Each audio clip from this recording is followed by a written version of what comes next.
Eu não vejo moderação nenhuma se o pessoal passou a festa toda bebendo e ele dá mais bebida pra eles. Você tem que levar em consideração que a mãe de Jesus que falou. A mãe de Jesus falou assim... Filho, e faltando vinho, a mãe de Jesus lhe disse, não tem vinho. Filha, sim, mas aí de novo volta a pergunta. Volta a pergunta. Tava todo mundo já bebido.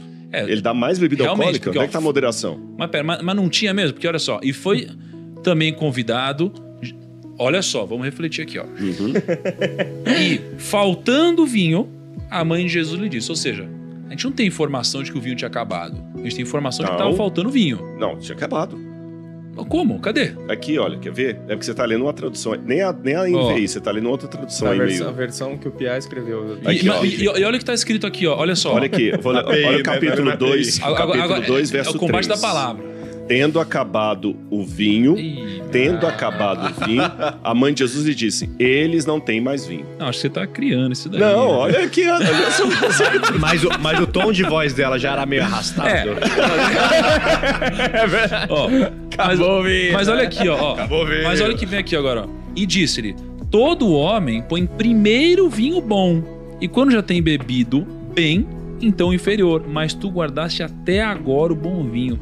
Realmente já tinha tomado uns vinhos. Pensa assim, depois que você tá meio bêbado... dando vinho bom no final. Depois que você tá meio bêbado, você toma uma parada mais doce, parece que é melhor, entendeu? Então pode ser que... Mas calma, às vezes tem um sentido. Pode ser. Como é que é? Não, álcool não é um gosto agradável, Você não tava lá também pra ser. Eu sei, mas álcool não é um gosto agradável. Então, se ele vai no mercado comprar um negócio sem álcool, pode ser mais agradável, realmente. Olha, parece que é mais gostoso. Agora, na boa, aquele que quer defender mesmo. Eu tô defendendo. Eu respeito, é lógico. Você sabe que a gente sempre tem ponderações diferentes, mas respeitosas. No passado, uns 40, 50 anos para trás, igreja evangélica e protestante era abstêmia.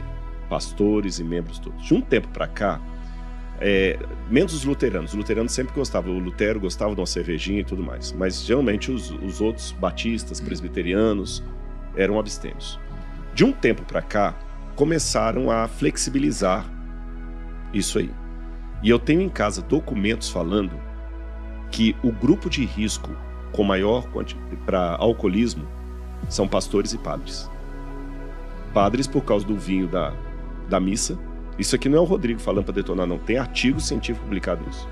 A quantidade de padres. Eu dei aula numa faculdade evangélica, que não vou falar qual, que eu substituí um professor, pastor, que o problema dele era alcoolismo. Já conversei com um médico cardiologista, que aquela velha história de um pouquinho de vinho todo dia é bom para o coração, ele falou assim, a Associação de Medicina nunca vai recomendar isso, porque ninguém vai ficar só num tantinho. Alguns podem ficar, outros não. Só perto da linha. Então, assim, eu respeito quem tem diferente, mas eu, particularmente, eu assumi a postura da abstinência de vinhos e qualquer outra coisa. Mas Rodrigo, por que é escrito vinho, então? Bom, aí é o seguinte, naquela época, não é que tá errado, é porque é igual em português, manga. Pode ser tanto manga de camisa como manga de chupar, mas a palavra é a mesma. Em inglês você tem duas palavras diferentes, você tem mango e sleeve. Então, se eu estiver pensando em inglês, falar assim, mas vem cá, mas se ele está falando de roupa, por que usou mango, né, e não sleeve? É porque em português a gente tem uma só palavra para as duas coisas.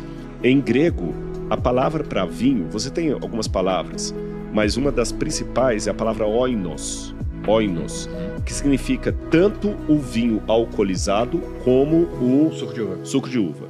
Em hebraico, yain, que também significa tanto o vinho alcoolizado como o suco de uva. Há crianças, por exemplo, no livro de Isaías fala o seguinte, e vocês darão vinho aos recém-nascidos. E tá yain e oinos em grego. Mas vai dar vinho de verdade para as crianças? Não.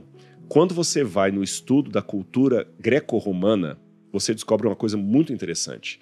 O vinho alcoólico, que o vinho só dá uma vez por ano a uva, né? Tem essa questão. Como é que você vai mantê-lo não alcoólico o ano todo? Eu vou explicar isso daqui a pouquinho. Na cultura greco-romana, o vinho alcoolizado não era de bom tom.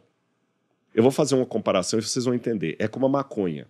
Eu sei que tem muita gente que usa maconha, tem professor universitário que usa maconha, tem alguns que brigam para a legislação da maconha, etc, etc, etc. Mas o fumar maconha ainda é uma coisa abjeta. Tanto é que se eu chegar aqui fumando uma maconha, você não vai ter podcast. Já deu rolo no passado alguém que fez isso. Sim. Não é isso? No passado, o pessoal... Inclusive esse daqui saiu de lá e veio para aqui. Aí o que acontece? No passado, o pessoal tomava vinho? Tomava.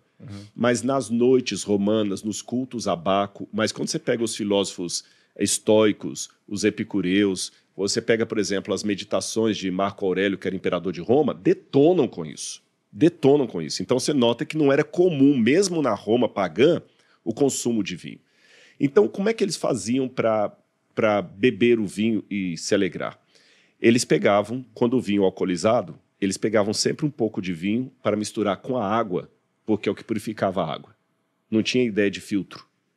Por isso que Paulo fala com Timóteo, não bebe só água, não toma um pouquinho de vinho também, porque é o da dor do seu estômago. Era vinho medicinal. E uma das coisas, a gente tem, Plutarco fala sobre isso, você tem em Tácito, vários autores romanos, o vinho puro, alcoolizado, sem mistura de água, não era bem-vindo. No Apocalipse, quando Deus vai falar das pragas finais, que a cólera de Deus está caindo, fala o seguinte, e eles beberão do vinho da cólera de Deus, preparado sem mistura. Olha que interessante essa expressão, preparado sem mistura, porque o vinho era misturado com água para você não se embriagar. E eles faziam também muito vinho de uva passa para virar um suco de uva. Então, agora é lógico, há momentos na Bíblia que Deus tolera aparentemente o vinho, por exemplo, Noé se embriagou porque ele descobriu o poder ali, não há nenhuma repreensão de Deus e tudo mais. Só que a revelação de Deus ela vai progressivamente modificando. No Antigo Testamento também o cara casava com 2 mulheres. Jacó casou com 2 mulheres. Depois Cristo já foi tirando isso. No Antigo Testamento havia alguma tolerância, algumas práticas. Até você falou, vamos fazer um dia a diferença de Deus no Antigo Testamento para o Novo, que Deus aos pouquinhos vai mostrando que não é bem assim. Eu hoje, Rodrigo, particularmente, mas eu tenho que deixar bem claro para a galera que está assistindo, há teólogos que discordam de mim.